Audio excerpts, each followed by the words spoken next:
agrária.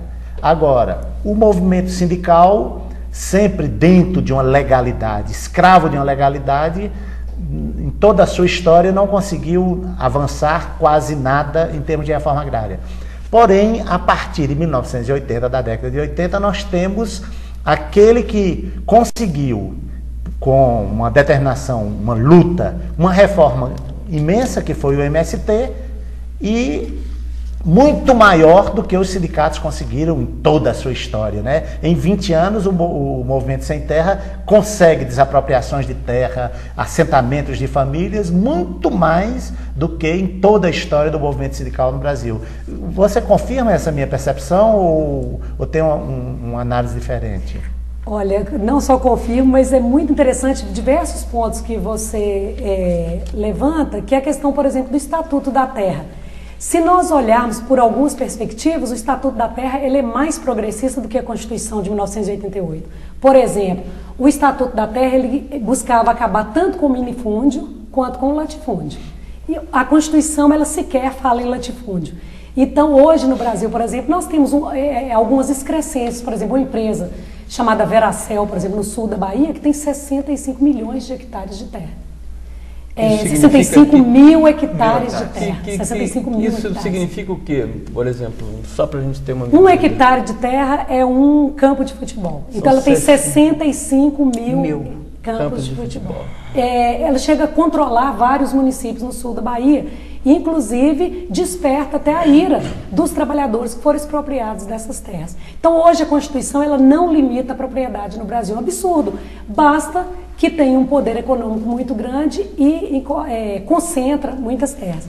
Então, a questão do Estatuto da Terra, realmente ele teve avanços, mas teve um problema. Ela ficou uma lei como nós vemos a maioria das leis no Brasil. Se por um lado elas avançam, por outro lado, fica meio que um queijo suíço. Ficam as brechas onde as elites dominantes não deixam que avance. Então, o que aconteceu com o Estatuto da Terra foi exatamente isso. Ao mesmo tempo em que ele traz aquela política que foi construída na luta pelas ligas camponesas, o desenvolvimento rural que está previsto no Estatuto da Terra, ele propiciou que os militares doassem imensas áreas de terra para as empresas, mecanizassem o campo irresponsavelmente, expulsando os trabalhadores do campo e importasse fertilizantes, tudo assim, foi a chamada modernização dolorosa. Moderniza sem reformar. Desempregando sem, e o campo brasileiro continua atrasado. Deuze, você citou o Estatuto da Terra, me fez lembrar, fazer logo o link com o Estatuto das Cidades, né? Sim. Que da mesma forma também é uma legislação muito avançada, mas que tem seus instrumentos têm ficado como letra morta, né?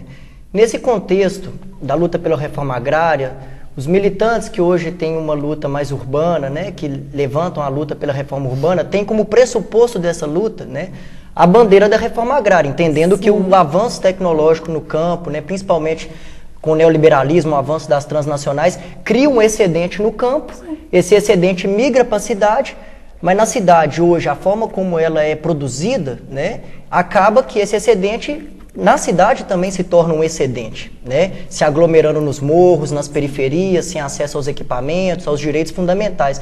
Então eu queria que você comentasse esse necessário casamento da luta pela reforma agrária com a luta pela reforma urbana, né? Com certeza, não adianta. Você sempre...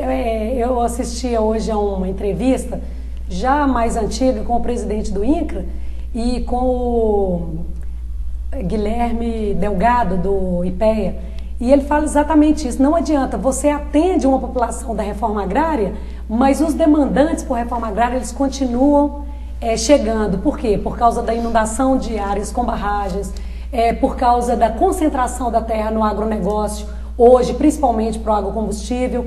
Mas eu só queria dar um passo para trás na pergunta ainda do professor Fábio Alves e nós voltamos.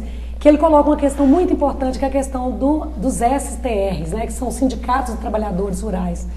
Que o professor Fábio Alves nos mostra aí como que nós não conseguimos também avançar a questão da reforma agrária.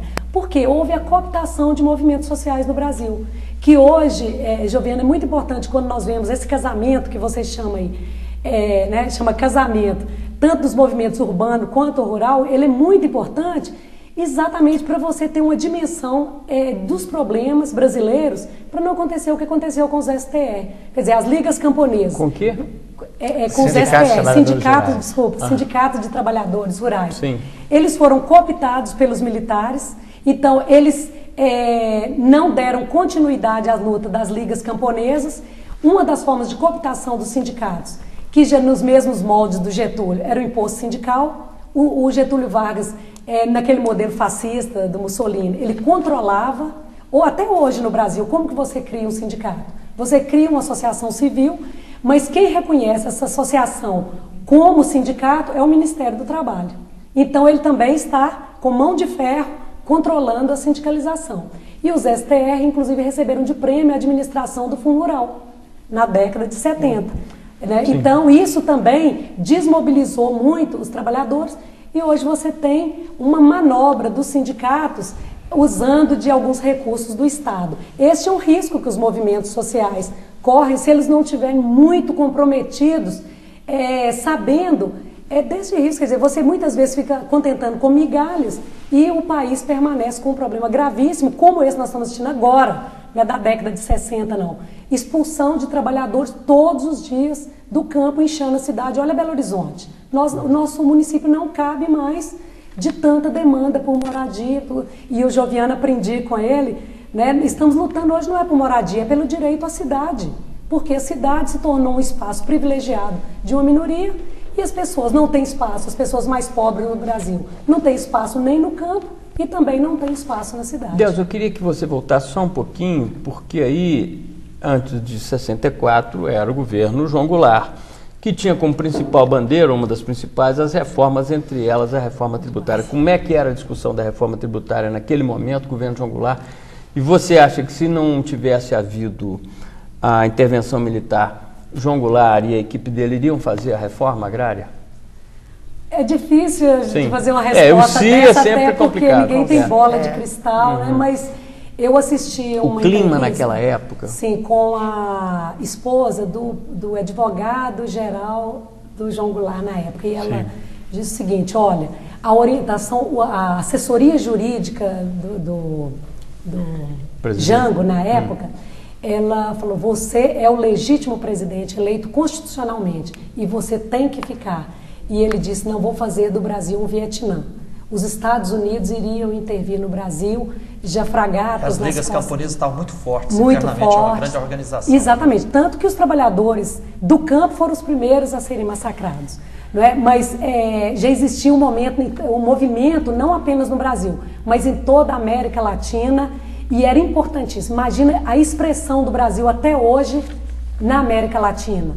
O respeito que se tem pelo Brasil, porque o Brasil, com esse território riquíssimo. Então, você frear o Brasil era muito importante. Quer dizer, os Estados Unidos seguraram o Brasil. Né? Guerra Fria. Os Estados Unidos seguraram, controlaram a América Latina, controlando o Brasil. Então, a gente sabe isso historicamente. É óbvio que não sou historiadora, eu não ousaria, mas conhecendo, por exemplo, as discussões na CEPAL, com os economistas como Celso Furtado, como Caio Prado Júnior, tantos pensadores brasileiros, Florestan Fernandes, o que eles pensavam para o Brasil, a necessidade de um planejamento, de desenvolvimento, eu acredito que a nossa história seria outra, mas Deus, o Peninha me deu uma provocada aqui com essa pergunta dele, né? Todo mundo aqui está de acordo que é uma prioridade, que a reforma agrária foi feita em país capitalista, que, né, até os Estados Unidos queria fazer, essa coisa toda. Agora, de qualquer jeito, no Brasil, o MST e agora outros movimentos do campo, né, na realidade, eles estão fazendo a reforma agrária, o mínimo que seja. Você acha que esses movimentos estão tão fortes também que o governo do Lula poderia querer ou ser obrigado, como o Jango falou, não quer fazer daqui o Vietnã, cascou fora, né? Você acha que o governo do Lula poderia vir a ser também obrigado a frear o MST, que ele poderia tomar alguma atitude? Ou já freou?